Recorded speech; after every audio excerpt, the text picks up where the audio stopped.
कलमियाँ ये भी रहा कि अभी भी बहुत से जो अदबी हलक़े हैं उसको नज़्म नहीं मानते, लेकिन ये बहुत बड़ी खूबी है उन लोगों की जो नस्री नज़्म लिख सकते हैं या आज़ाद नज़्म कह सकते हैं। और मैंने ज़ैद की शायरी में ये जो आसानी है जिसको कहते हैं कि रवानी जो उसकी ज़रूरत होती है, जिसमें वज़न की कैफियत भी है, तरंग भी कायम रहती है, वो उस पूरी के अंदर मौजूद है और ये बहुत बड़ी बात है। अगर इसकी इनकी शायरी के हवाले से जितनी भी यहाँ लोग बात कर रहे हैं, एक चीज़ मैं ज़रूर कहूँगी कि जब आप किसी को ज़ाती तौर पर जानते हैं ना, तो उसके लिए इज़हार आपका थोड़ा सा जानेदार होता है, चाहे उसमें खून की मोहब्बत है, रिश्ते का ताल्लुक है, कुछ भी है। तो मैं ज़ाती तौर पर ये समझती हूँ कि जो लोगों के साथ आपका कोई इस तरह का ताल्लुक नहीं होता और वो जब आपके ऊपर कोई तनकीद करते हैं या आपके ऊपर कोई राय देते हैं, वो थोड़ी सी ऊपर चली जाती है। ये मेरी ज़ाती राय है। सो मैं इसका एडवांटेज ज़रूर दूँगी यहाँ पे। हमें अमूमी तौर पे जिन लोगों को नया नया शायरी से या अदब से ताल्लुक़ पड़ता है, वो समझते हैं कि शायरी का मतलब सिर्फ रोमान परवरी है, रोमांस का इजहार है। वो होना भी चाहिए, अगर वो भी नहीं हो रहा तो शायरी नहीं करनी चाहिए।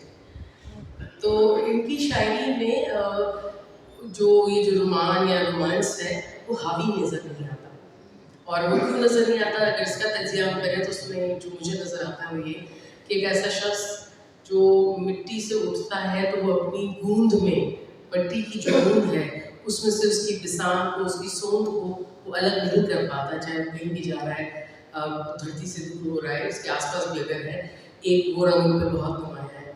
दूसरा जो रिश्ते हैं, ताल्लुक़दारियाँ हैं, उसका बहुत असर है ज़ैद की शायरी पे। और माज़रत के साथ, बल्कि माज़रत में बात करती हूँ, अमूमन मर्दों की तरफ से जो अपने रिश्तों के ताल्लुक़ का इज़हार है बहुत कम रहा है और बड़ा सतही होता है, माँ सिवाय इसके कि वो रिश्ता अगर किसी और से हो। बाप, भाई, बेटे, दोस्त, संगी साथी, इन रिश्तों के इज़हार में मुझे जो लगा वो आम तौर पे हमारे समाज का मर्द बहुत सतही गुफ्तगू करता है, उसका इज़हारिया अदब में बहुत कम है। लेकिन चाहे बेटे के हवाले से हो, एक बाप अपने बेटे की मोहब्बत में इतना आगे है कि वो अपनी माँ जो इंतकाल कर गई हैं, उस तख़य्युल को भी सराह रहा है कि अगर दादी ज़िंदा होती तो मेरे बेटे के कौन कौन से लाड करती। तो एक मर्द की तरफ से इज़हारिये के लिए thank you so much sir, thank you so much कि आपने ऐसा किया। जो मुझे और चीज़ें इनकी शायरी में ख़ास तौर पे मैं इनकी नज़्म का एक छोटा सा हिस्सा पढ़ूँगी यहाँ पे। जो सिटीजनशिप पे इन्होंने लिखा कि उसका लास्ट है, पंहिंजो माज़ी विकिणे मुस्तक़बिल ख़रीद करण जो सौदो ॾाढो महांगो साबित थींदो आहे। ये जो टुकड़े हैं बीच बीच में, वो खुद से भी एक नज़्म है।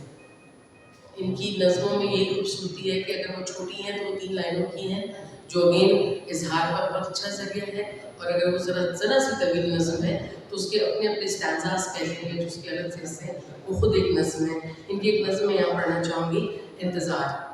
जिसमें जी दी से तेरे घर मुझे जी हर शय में काबू मुझे खां बाहर निकली वही आए, अजब जी शान निशानी वांगुरु हैरान थी वही आए, वीरान थी वही आए, मुझो रंधिणो तोलाए ठहंदड़ चाह जी महक सिंघण लाइ बेताब आए, फर्श तुझे कदमनि जे ज़ोरनि सां पंहिंजो सदियनि जो थुक लहण थो चाहे। अब ये जो मैं जो बार शायद मैं इस बात को रिपीट करूँगी बार बार कि एक नज़्म में से छोटी छोटी बहुत सी नज़में, क्योंकि ये ख्याल है, और अगर ख्याल में से हम चीज़ निकाल लें, पढ़ने वाला कारी भी और लिखने वाला भी, तो वो बहुत खूबसूरत हो जाता है जो इसके अंदर मौजूद है।